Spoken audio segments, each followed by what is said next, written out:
आगरा शहर में चर्चा का विषय बने प्रोफेसर तथा शोधार्थी छात्रा से जुड़े कथित शारीरिक शोषण मामले में नए मोड़ आते हुए आरोपी प्रोफेसर गौतम लाल बिहारी जायसवाल की पत्नी डॉक्टर कविता चौधरी मीडिया की समक्ष आई और अपने पति की बेगुनाही का दावा किया।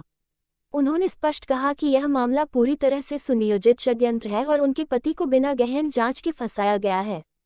बुधवार को संजय प्लेस स्थित एक रेस्टोरेंट में आयोजित प्रेसवार्ता में डॉक्टर कविता ने कहा कि एफआईआर 25 अक्टूबर को दर्ज होते ही मेरे पति को अत्यंत जल्दबाजी में प्रयागराज से गिरफ्तार कर जेल भेज दिया गया, जबकि अभी तक किसी भी पहलू पर उचित जांच नहीं हुई। परिवार सहित हम सब मानसिक उत्पीड़न का सामना कर रहे हैं। अगर निष्पक्ष जांच नहीं हुई तो मैं मुख्यमंत्री से मिलकर न्याय की गुहार लगाऊंगी। डॉक्टर कविता ने कहा कि यह हमारे परिवार की प्रतिष्ठा का प्रश्न है। मेरे पति को बदनाम करने के लिए षड्यंत्र रचा गया है। न्यायपालिका और समाज से अनुरोध है कि निष्पक्ष जांच हो, हमें भी अपनी बात रखने का अवसर मिले। उन्होंने कहा कि परिवार वर्तमान में भय और तनाव में है तथा समाज से समर्थन और निष्पक्षता की अपेक्षा करता है।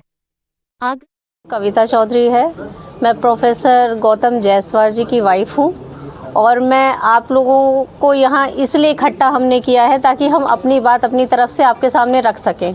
अभी तक हमारा पक्ष कुछ भी नहीं आ पाया आपके सामने, तो एक्चुअल जो बहुत सारी चीज़ें हैं छुपी हुई हैं वो सामने आ जाएं कुछ चीज़ें, तो इसी के लिए हम इकट्ठे हुए और बहुत बहुत धन्यवाद आप सबका कि आप हमारी बात सुनने के लिए आप इकट्ठे हुए।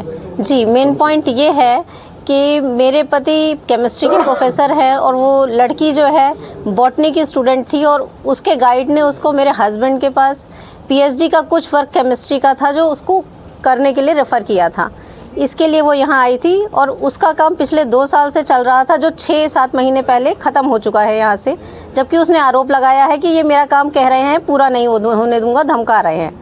दूसरी चीज़ कि मेरे हस्बैंड को स्किन सोराइसिस है, पिछले लगभग 10-12 साल हो गए होंगे, सीवियर है वो और काफ़ी इलाज कराया है, मेडिकल, आयुर्वेदिक, एलोपैथिक, हर तरह का इलाज करा के वो बहुत परेशान हो चुके हैं। तो लड़की वो इतनी विश्वासी हो गई थी उनके कि उसने बोला सर आप वहाँ जाएंगे, ये खजुराहो बागेश्वर धाम जाएंगे, वहाँ बाबा से मिलेंगे तो हो सकता है आपकी सोराइसिस ठीक हो जाए। फिर वो बरसाने लेके गई कुछ टाइम बाद उनको कि सर आप यहाँ राधा कुंड में स्नान करेंगे तो आपका सोराइसिस पे इफ़ेक्ट पड़ेगा, आप ठीक हो जाएंगे।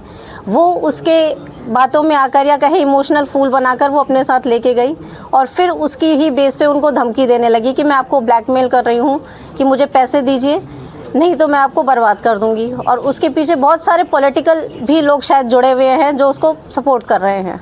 ये सब आपकी नॉलेज में था कि ये बाबा जी बिल्कुल, जी बिल्कुल नॉलेज में था, मेरे नॉलेज में थी ये सारी चीज़ें।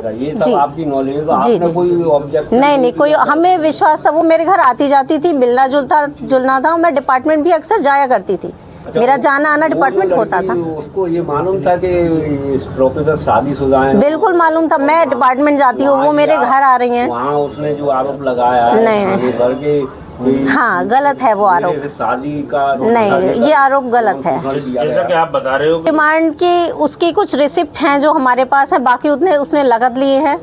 नगद के तो कोई आप कह नहीं सकते कि क्या है, कुछ उसने कभी मोबाइल रिचार्ज के बहाने, कभी पॉलिसी भरनी है के बहाने, कभी कोई और काम है फीस भरनी है के बहाने, क्योंकि वो फाइनेंशियली थोड़ा अपनी तरफ से वीक है। नहीं, आपके पास कोई ऐसे साक्ष्य हैं कि वो ऐसा लगे कि वो आपको ब्लैकमेल कर रही है आपके पति? ब्लैकमेल करने का साक्ष्य सिर्फ मेरे पास ये है जो इसमें दे रखा है इन्होंने कि चैट्स हैं जो हमारे पास, अदरवाइज नहीं है, क्योंकि हमें कुछ अंदाज़ा ही नहीं था कि इस तरह की कुछ चीज़ें हो रही हैं। वो इस टाइम जेल में है।